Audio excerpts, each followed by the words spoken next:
అమ్మ కలగా మారిన కొడుకు. అర్జున్కి 6 ఏళ్ల వయసులోనే తండ్రి చనిపోయాడు. అతని తండ్రి ఒక చిన్న రైతు. అతని అకస్మాత్తు మరణంతో వారి జీవితం పూర్తిగా మారిపోయింది. ఆదాయం లేక, ఆధారం లేక అర్జున్ తల్లి మీరా ఒక ధైర్యమైన నిర్ణయం తీసుకుంది. తన చిన్న కొడుకును తీసుకుని అతనికి మంచి భవిష్యత్తు ఇవ్వాలనే ఆశతో పట్టణానికి వెళ్ళింది. మీరా అక్కడ ఇళ్లల్లో పనిచేసే పనిమనిషిగా పనిచేసింది. ప్రతిరోజూ ఉదయం తెల్లవారుజామున వెళ్లి రాత్రి ఆలస్యంగా ఇంటికి తిరిగివచ్చేది. చాలా రోజులు తనకు భోజనం కూడా తినకుండా అర్జున్ కడుపు నిండుగా ఉండేలా చూసేది. ఆమెకు ఒక్క కోరికే, తన కొడుకు బాగా చదివి తనకంటే మెరుగైన జీవితం గడపాలి. అర్జున్ ప్రతిరోజూ తల్లి అలసిపోయిన ముఖం, కఠినమైన చేతులు చూసేవాడు.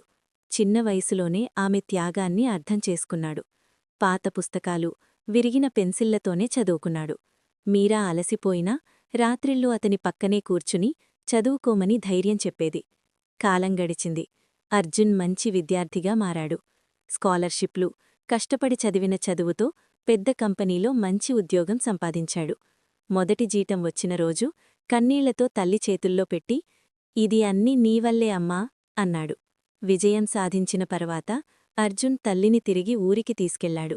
ఒకప్పుడు పేదగా ఉన్న ఆ అబ్బాయి ఇప్పుడు గౌరవనీయుడిగా మారినట్టు చూసి ఊరివాళ్లు ఆశ్చర్యపోయారు. మీరాను గర్వంగా చూసి, "నీ త్యాగమే అతన్ని ఇంత గొప్పవాడిని చేసింది" అన్నారు. మీరా కళ్లలో ఈసారి బాధ కన్నీళ్లు కాదు, ఆనందం కన్నీళ్లు. ఆమె జీవితపు కష్టాలన్నీ ఆ రోజు అర్థమయ్యాయి. అర్జున్ తల్లి ముందు వంగి, "ఈరోజు నేనున్నదంతా నీవల్లే అమ్మా" అన్నాడు.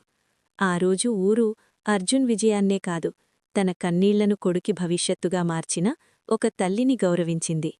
ఇలాంటి మరిన్ని ప్రేరణాత్మక తెలుగు కథల కోసం ఏఐ తెలుగు స్టోరీస్ ఛానల్ను లైక్ చేయండి, షేర్ చేయండి, సబ్స్క్రైబ్ చేయండి.